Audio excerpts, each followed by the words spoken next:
sinasamba ka namin,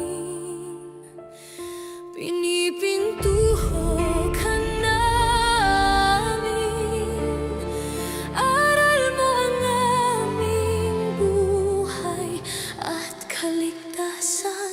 Nuestro Padre Jesus Nazareno, iligtas mo kami sa kasalanan. Ang krus mong pinamatayan ay sagisag ng aming kaligtasan. Nuestro Padre Jesus Nazareno, dinarangal ka namin. Nuestro Padre Jesus Nazareno, niluluwalhati ka namin. Nuestro Padre Jesus Nazareno, dinarangal ka namin. Nuestro Padre Jesus Nazareno, niluluwalhati ka namin. Nuestro Padre Jesus Nazareno, sinasamba ka namin, pinipintuho ka namin, aral mo ang aming buhay at kaligtasan. Nuestro Padre Jesus Nazareno, iligtas mo kami sa kasalanan. Ang krus mong pinamatayan ay sagisag ng aming kaligtasan. Nuestro Padre Jesus Nazareno, dinarangal ka namin. Nuestro Padre Jesus Nazareno, niluluwalhati ka namin. Nuestro Padre Jesus Nazareno, dinarangal ka namin. Nuestro Padre Jesus Nazareno, niluluwalhati ka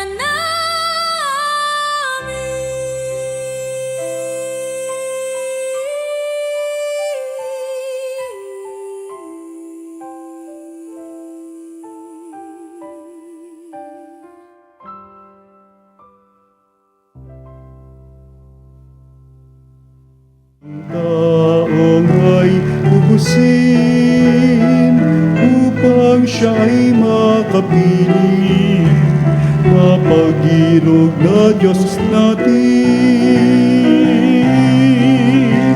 Bayan, magsiawit na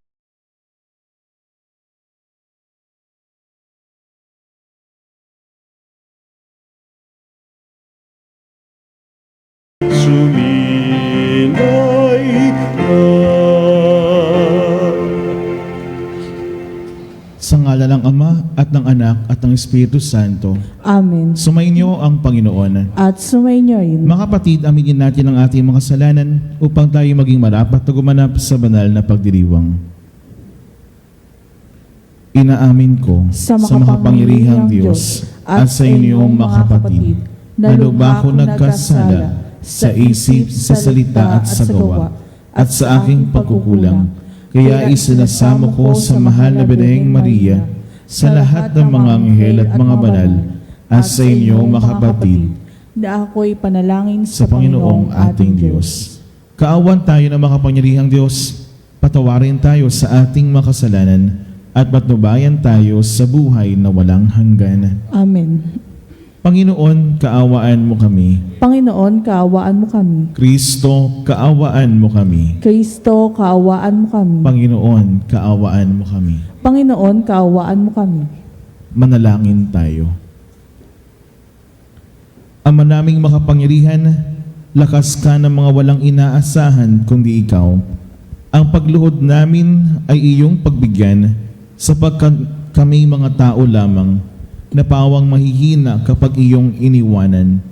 Kaya naman kami lagi mong tulungan upang sa pagtupad ng iyong mga kautusan, ikaw ay aming mabigyang kasiyahan sa aming iniisip at ginagawa araw-araw. Sa pamagitan ni Jesucristo kasama ng Espiritu Santo, magpa sa walang hanggan. Amen. Pagbasa mula sa unang aklat ng mga hari. Noong panong iyon, si Nabat ay may ubasan na nasa tabi ng palasyo ni Akab, hari ng Samaria. Naggustuhan ni Akab ang ubasan, kaya't sinabi niya kay Nabat, "Ibigay mo na sa akin ang iyong ubasan at gagawin kong taniman ng gulay, pagkat malapit sa aking palasyo. Papaltan ko ng mas mainam na ubasan o babayaran sa iyo." Ngunit ganito ang naging sagot ni Nabat, "Patawarin ako ng Panginoon, ngunit hindi ko po maibibigay sa inyo ang pamana sa akin ng aking mga ninuno."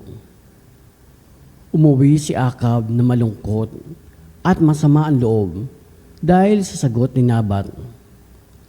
Nagkulong siya sa kanyang silid, hindi makausap at ayaw kumain. Nilapitan siya ni Reyna Jezebel at tinanong, "Ano ba ang isinasama ng loob mo at di ka makakain?" Sumagot ang hari, "Kinausap ko si Nabat na taga Jezreel at inaloko siyang papaltan o babayaran ang kanyang ubasan. Ngunit tinanggihan ako at ang sabi, hindi raw niya maaaring ibigay sa akin ang kanyang ubasan." Wika sa kanya ni Jezebel, "Halika na, kumain ka at huwag ka nang malungkot. Ireregalo ko sa iyo ang ubasan ni Nabat." Gumawa ang reyna ng ilang sulat sa ngalan ng hari. Tinatakan ng patatak ng hari at ipinadala sa mga matatanda at namumuno sa lungsod na tinitiran ni Nabat. Ganito ang sabi niya sa sulat, "Ipag-utos ninyo ang isang pangkalatang pag-aayuno. Patayuin ninyo si Nabat sa harapan ng karamihan. Kumuha kayo ng 2 upang saksi na magharap ng ganitong sumbong laban sa kanya." Tinunggayaw niya ang Diyos at ang hari. Pagkatapos, dalhin niya siya sa labas ng lungsod at batuin hanggang mamatay. Tinupad ng matatanda at ng mga pinuno ng lungsod ang utos ni Jezebel. Ipinag-utos nila ang isang pangkalatang pag-aayuno at iniharap sa madla si Nabat. Lumabas ang 2 saksi na inupahan at siya'y pinaratangan ng ganito. Tinungayaw ni Nabat ang Diyos at ang hari, kaya't si Nabat ay nilabas sa lungsod at binato hanggang mamatay. Nagpasabi agad sila kay Jezebel, "Patay na po si Nabat na taga Jezreel." Pagkatanggap ng gayong balita, nagpunta si Jezebel kay Akab at sinabi rito, "Ayan, kunin mo na ang ubasang hindi mo mabili kay Nabat. Hindi na siya makatututol, patay na siya." Nang malaman ni Akab na patay na si Nabat, pumunta siya sa ubasan upang angkinin iyon. Ang salita ng Diyos. Salamat sa Diyos. Panginoon, ako'y dinggin, pagbigyan sa aking daing. Panginoon, ako'y dinggin, pagbigyan sa aking daing. Ako'y dinggin poon, aking Panginoon. Sana'y pakinggan mo ang aking panagoy. Diyos ko at Hari, lingapin mo ngayon itong tumatawag at nagpapatulong. Panginoon, ako'y dinggin, pagbigyan sa aking daing. Ang gawang masamay, di mo kalulugdan. Ang gawaing idway, di mo papayagan. Ang mga palalo't masamang asal, iyong itatakwil at kasusuklaman. Panginoon, ako'y dinggin, pagbigyan sa aking daing. Parurusahan mo yaong sinungaling, pati maras at mga taksil. Panginoon, ako'y dinggin, pagbigyan sa aking daing.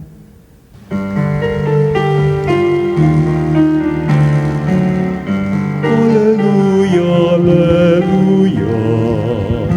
Hallelujah, hallelujah. Hallelujah.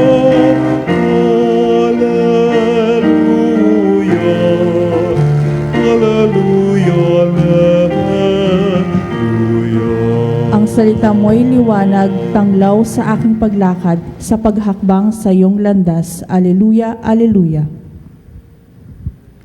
Sumainyo ang Panginoon. At sumainyoin. Ang mabuting balita ng Panginoon ayon kay San Mateo. Papuri sa iyo, Panginoon. Noong panong iyon sinabi ni Jesus sa kanyang mga alagad, narinig ninyo na sinabi, mata sa mata at ngipin sa ngipin. Ngunit ngayon sinabi ko sa inyo, huwag din ninyong labanan ang masamang tao. Kung may sumampal sa iyo sa kanang pisngi, iharap mo pa sa kaniya ang kabila. Kung ipagsakdal kanino man upang makuha ang iyong baro, ibigay mo sa kanya pati ang iyong balabal. Kung sa pilitang ipapasan sa iyo ng manlulupig ang kanyang dala ng 1 kilometro, pasanin mo ito ng 2 kilometro.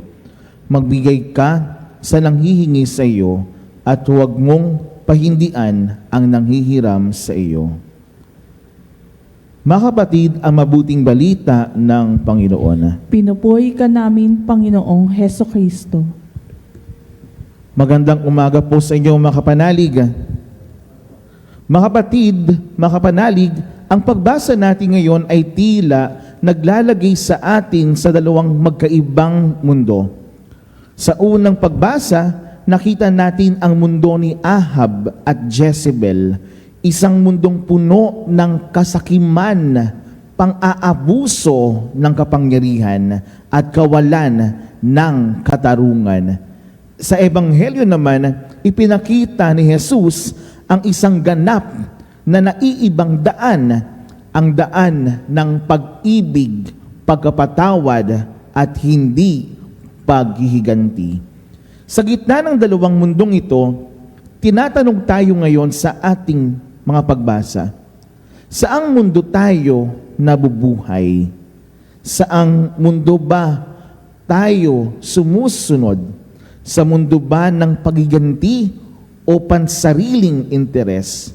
O sa mundo ng awa at pagmamahal? Una, ang kasalanan ay nagsisimula sa pusong hindi marunong makontento. Si Haring Ahab ay hindi naman mahirap. Hari siya ng Israel. Marami siyang ari-arian at kapangyarihan. Ngunit nang makita niya ang ubasan ni Nabot, gusto niya itong mapasakan niya. Nang tumanggi si Nabot dahil sinusunod lamang niya ang kautusan ng Diyos tungkol sa minanang lupain ng kanilang angkan, nagtampo si Ahab na parang isang bata. Nakakalungkot na minsan, ganito rin tayo. Hindi tayo nasisiyahan sa kung ano ang mayroon tayo. Sa halip na magpasalamat, lagi nating tinitignan ang pag-aari ng iba. Minsan, hindi lupa o bahay ang ating kinaiinggitan. Maaaring posisyon, tagumpay, reputasyon, o maging mga biyayang natatanggap ng iba. Ang ugat ng maraming kasalanan ay simpleng salita. Gusto ko rin yan.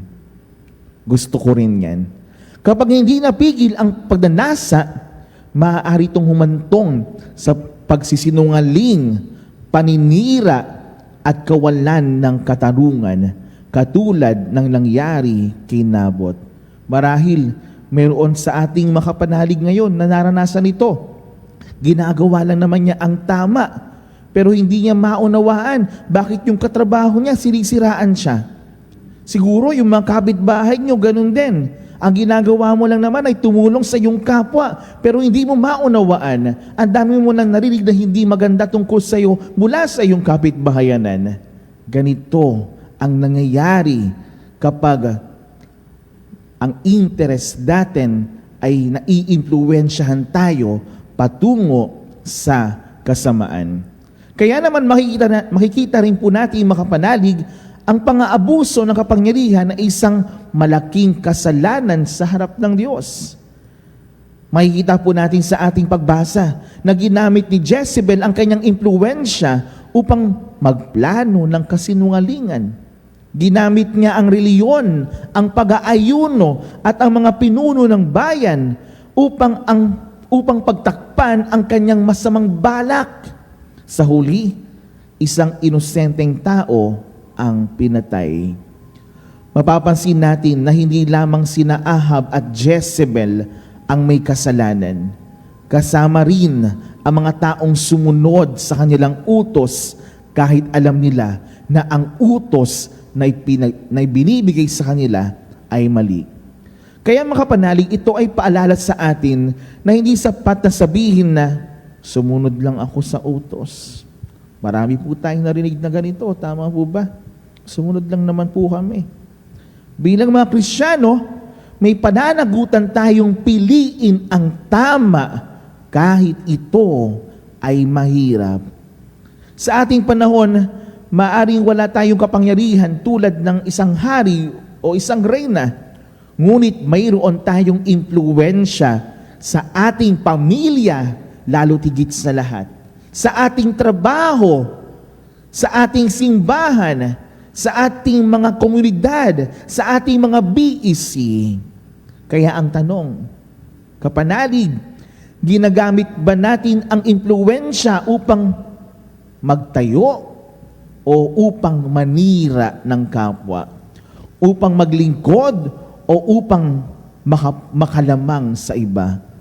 Ang Diyos, mga kapanalig, ay laging nasa panig ng mga inaapi.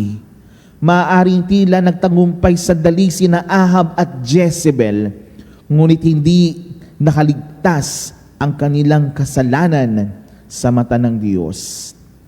Tulad ng sinabi sa ating salmo, parusahan mo yaong sinungaling, pati mararahas at mga taksil. Hindi bulag ang Diyos sa kawalan ng katarungan.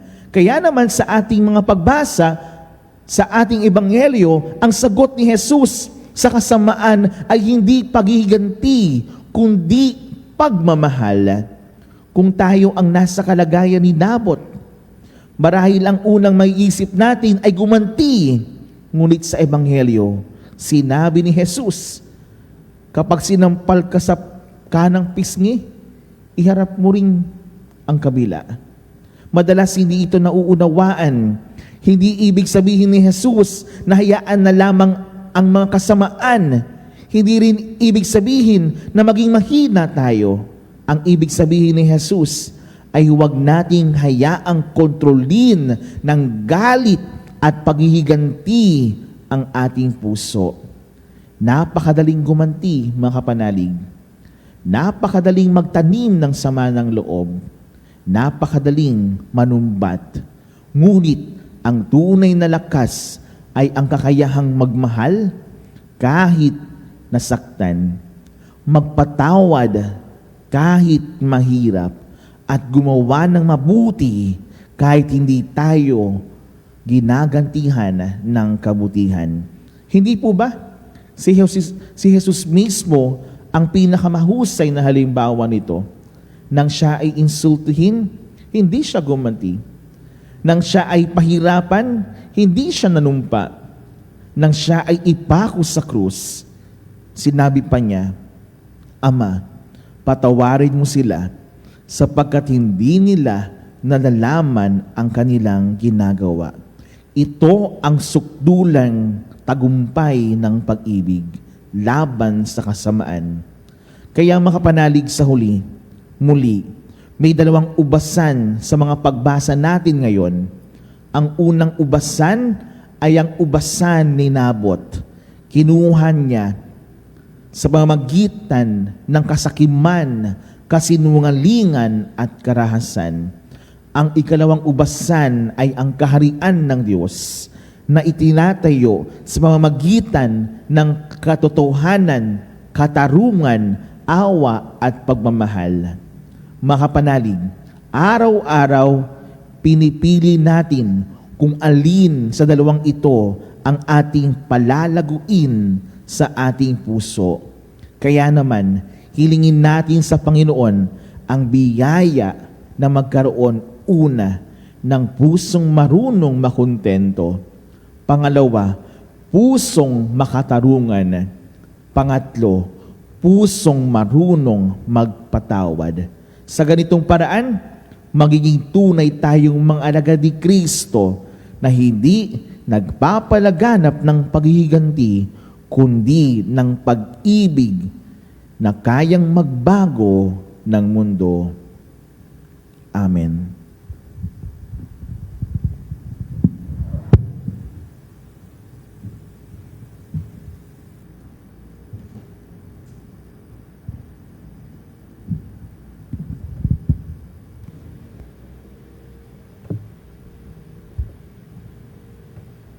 Napakabuti sa atin ng ating mapagmahal na Ama. Manalangin tayo sa Kanyang mahabaging pag-ibig na nagbunsod ng ating mabuting pakikitungo sa ating kapwa. Ang ating itutugon, Ama, gawin mo kaming ganap sa iyong pag-ibig. Ama, gawin mo kaming ganap sa iyong pag-ibig. Bilang bayan ng Diyos, naway maisabuhay natin ang batas ng pag-ibig ni Kristo.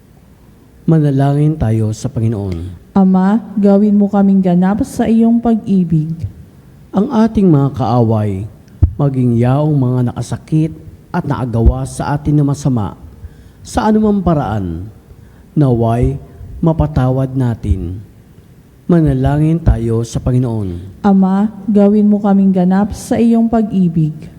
Atin nawang maiwasan ang pagkakaiwalay-walay at pagkamaasarili para may waksi ang kasamaan sa pamagitan ng paggawa ng kabutihan. Manalangin tayo sa Panginoon. Ama, gawin mo kaming ganap sa iyong pag-ibig. Ang mga pinaging manhid na ng pagkaasala, naway ipuin ang Espiritu ng Panginoon upang magbalik loob sila at magbagong buhay. Manalangin tayo sa Panginoon. Ama, gawin mo kaming ganap sa iyong pag-ibig. Ang ating mga mahal na yumao, naway ligtas na maakay pauwi sa piling ni Kristo. Manalangin tayo sa Panginoon. Ama, gawin mo kaming ganap sa iyong pag-ibig. Sa ilang sandali ng katahimikan, ipanalangin natin ang kagalingan at natatanging kahilingan ng ating Eucharistic Advocate. Manalangin tayo sa Panginoon. Ama, gawin mo kaming ganap sa iyong pag-ibig. Panginoon ng sambayanan, habang aming itinataas ang mga panalangin ito, tulungan mo kaming makakasamang lumago at magpalaganap ang pagkakaaway-away at hindi pagkakasundo. Hinihiling namin ito sa pamamagitan ni Kristong aming Panginoon. Amen.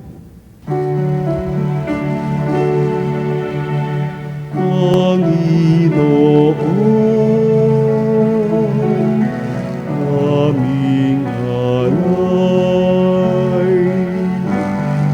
itong alak at tinapay sa altar mo,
mga kapatid, upang ang paghahain natin ay kalugdan ng Diyos sa mang makapangyarihan. Tanggapin nawa na Panginoon itong paghahain sa iyong mga kamay sa kapurihan niya at karangalan sa ating kapakinabangan at sa buong sambayanan niyang banal. Ama namin lumikha, kami ginawa mong may angking katauhan na dapat pakanin at pangalagaan, at iyong dinudulutan ng banal na pakikinabang.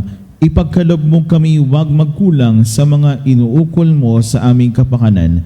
Sa pamamagitan ni Jesucristo kasama ng Espiritu Santo, magpa sa walang hanggan. Amen. Sumainyo ang Panginoon. At sumainyo rin. Itaas sa Diyos ang iyong puso at diwa. Itinaasa namin sa Panginoon. Pasalamatan natin ang Panginoong ating Diyos. Marapat na siya ay pasalamatan. Ama naming makapangyarihan, tunay ngang marapat na ikaw ay aming pasalamatan. Sa iyong paglingap at kagandahang loob, ang tao'y nilikha mo't pinangangasiwa sa sansinukob. Sa hangad mong siya'y iwastong lubos, siya'y pinagdusa mo sa kanyang pagtalikod. Sa iyong paghiliw, iyong ipinahintulot na makabalik siya sa pamamagitan ni Kristo Jesus. Kaya kaysa ng mga anghel, nag-isiawit ng papuri sa iyo nang walang humpay sa kalangitan. Kami nagbubunyi sa iyong kadakilaan. Santo, Santo, Santo, Panginoong Diyos makapangyarihan, napupuno ang langit at lupa, kalwalhatian mo. Hosana sa kaitaasan, pinagpalang nakaririto sa ngalan ng Panginoon. Hosana sa kaitaasan.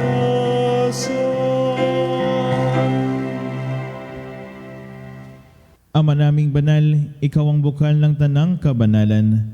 Kaya't sa pamagitan ng iyong Espiritu, gawin mong banal ang mga kaloob na ito upang para sa amin maging katawan at dugo ng aming Panginoong Hesukristo. Bago niya pinagtiis ang kusang loob na maging handog, hinawakan niya ang tinapay, pinasalamatan kaniya, pinaghati-hati niya iyon, iniabot sa kanyang mga alagad at sinabi, tanggapin ninyong lahat ito at kanin.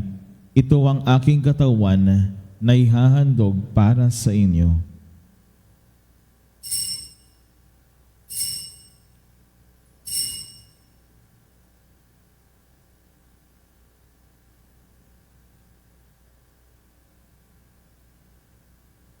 Gayon din naman nung matapos ang hapunan, hinawakan niya ang kalis.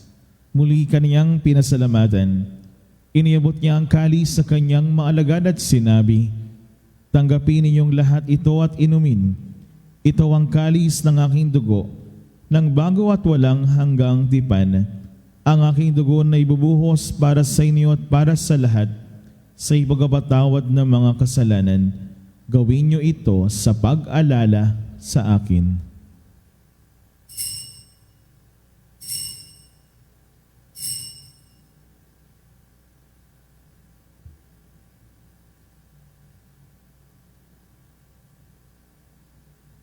Ang misteryo ng pananampalataya. Si Kristo ay gunitain, sarili ay inihain.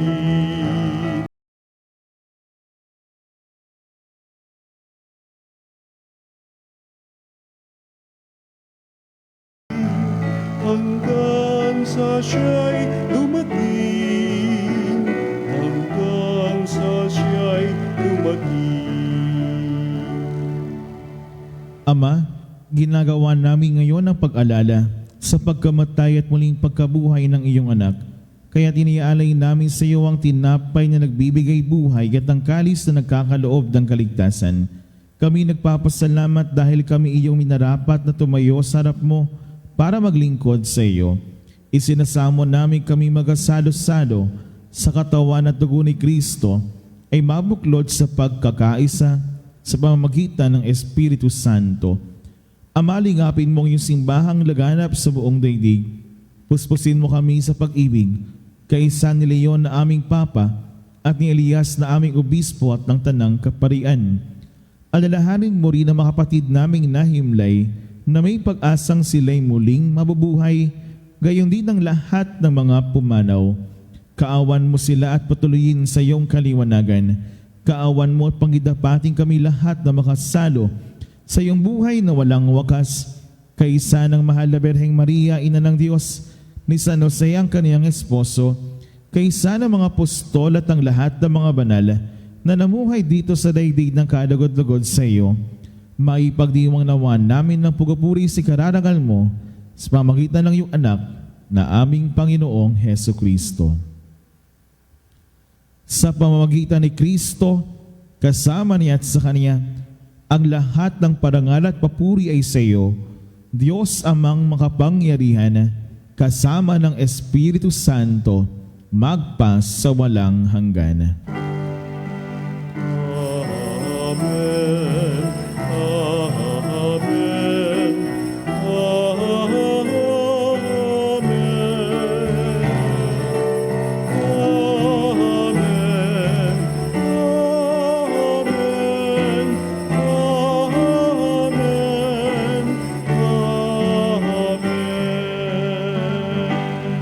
Sa tagubilin na manakahagay na utos at turo ni Jesus na Panginoon natin na Diyos, ipahayag natin ng lakas loob.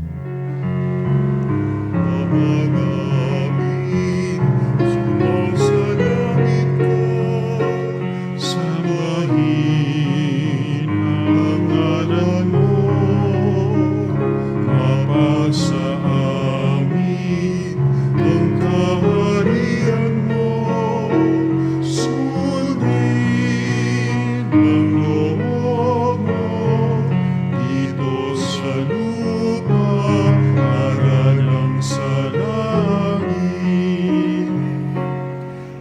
Bigyan mo kami ngayon ng aming kakanin sa araw-araw.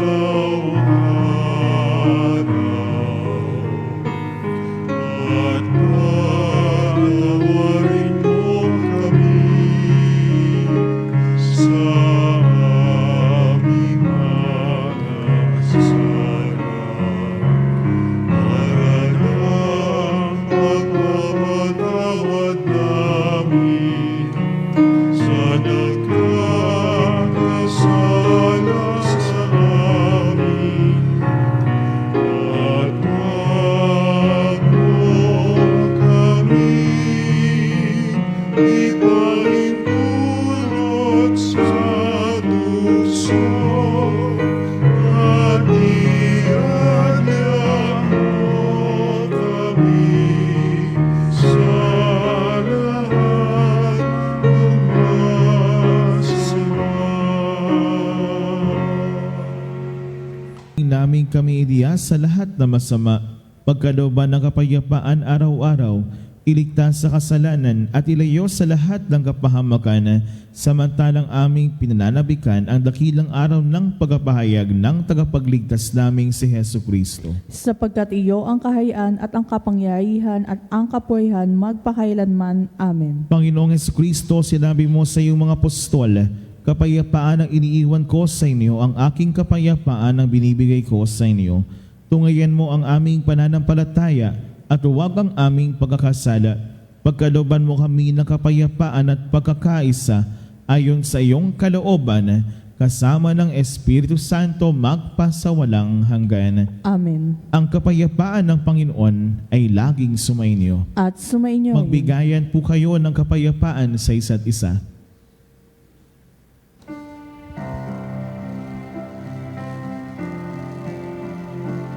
Cordero ng Diyos na nag-aalis ng mga kasalanan ng mundo, maawa ka sa amin. Cordero ng Diyos na nag-aalis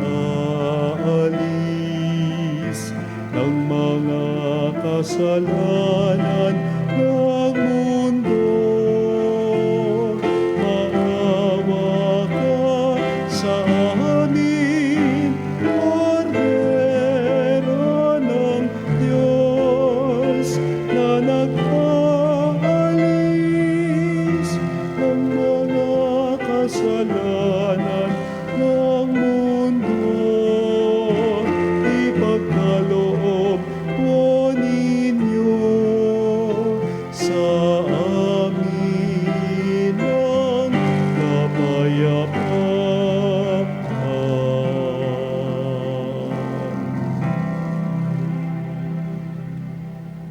Ito ang kordero ng Diyos na nag-aalis ng mga kasalanan ng sanlibutan. Mapalad ang mga ina anayahan sa kanyang piging. Panginoon, hindi ako karapat dapat na magpatuloy sa iyo, ngunit sa isang salita mo lamang ay gagaling na ako.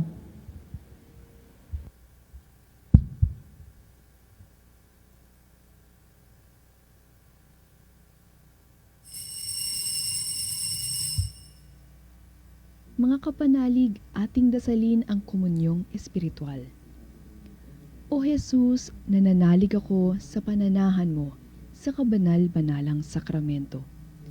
Minamahal kita higit sa lahat at hangad ka ng aking kaluluwa.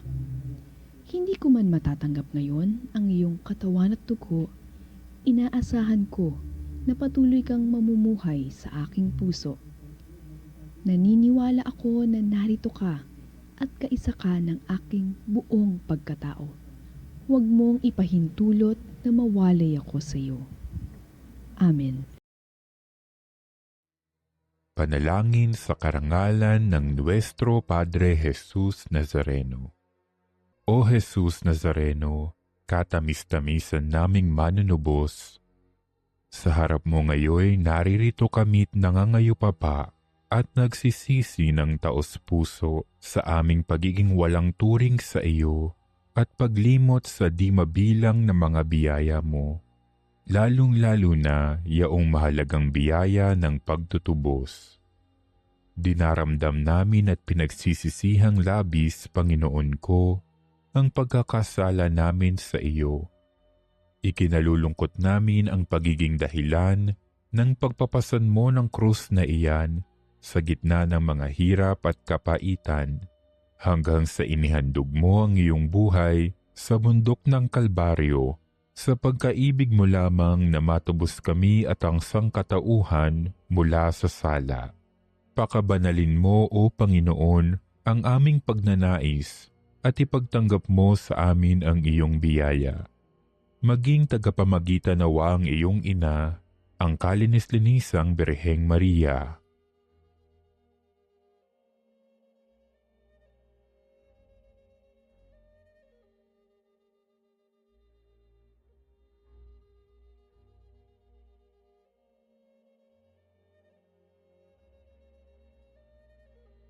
Ama naming makapangyarihan, niloob mong akuin ang iyong anak, ang krus at kamatayan, upang ang sangkatauhan ay matubos at mabuhay.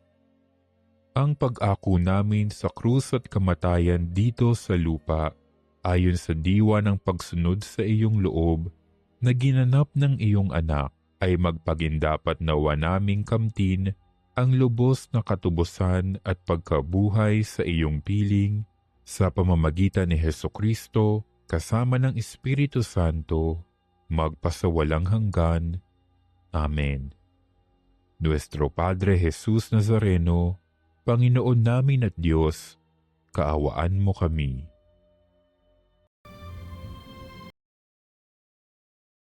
Pangin tayo.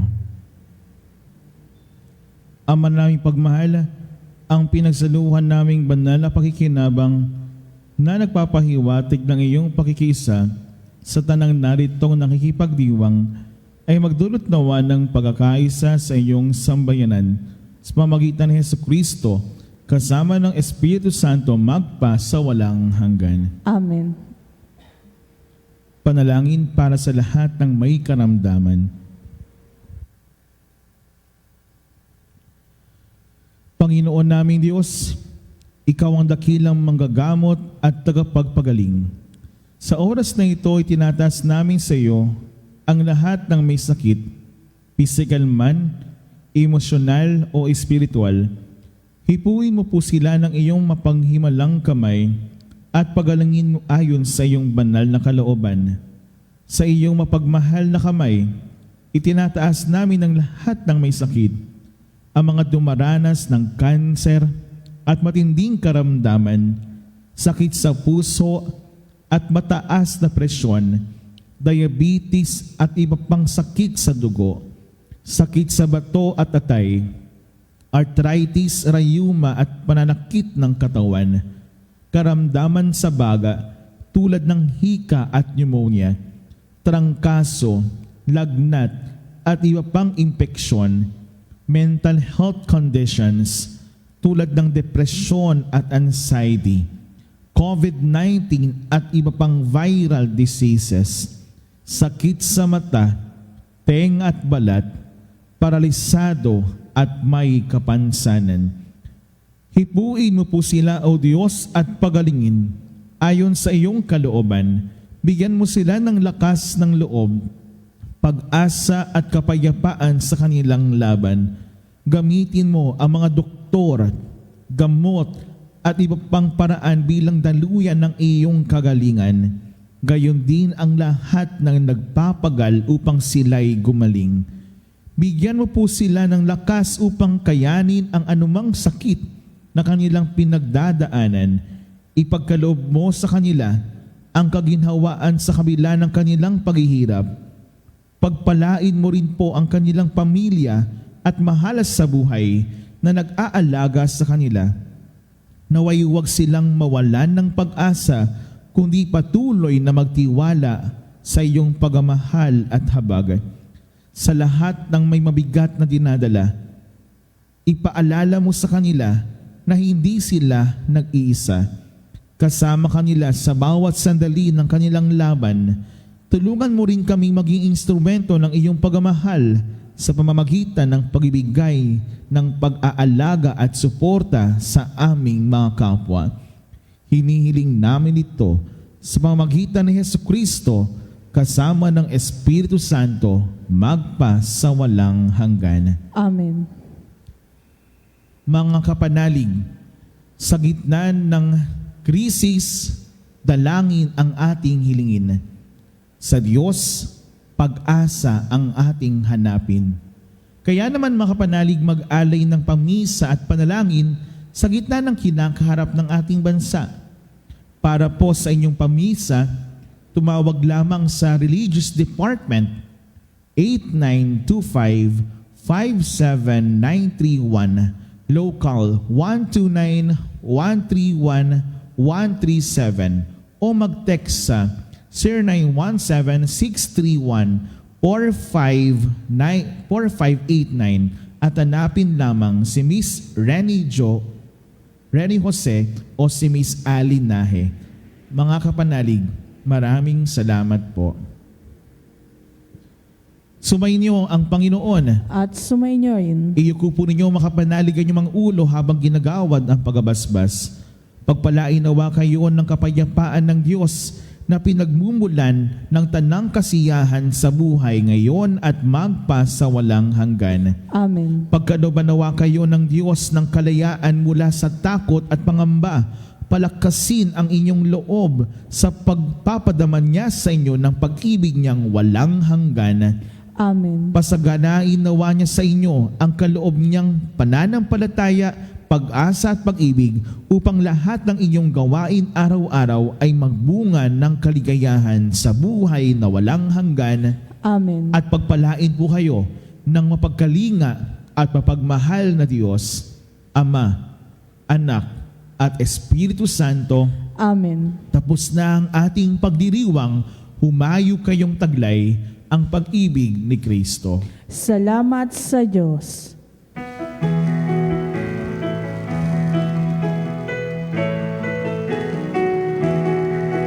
Magsihawi kayo sa Panginoon.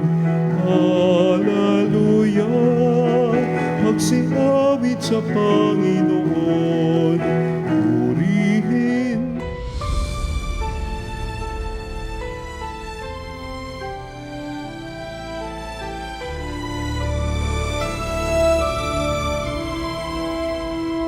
Nuestro Padre Jesús Nazareno, sinasamba ka namin, pinipintuho ka namin, aral mo ang aming buhay at kaligtasan. Nuestro Padre Jesus Nazareno, iligtas mo kami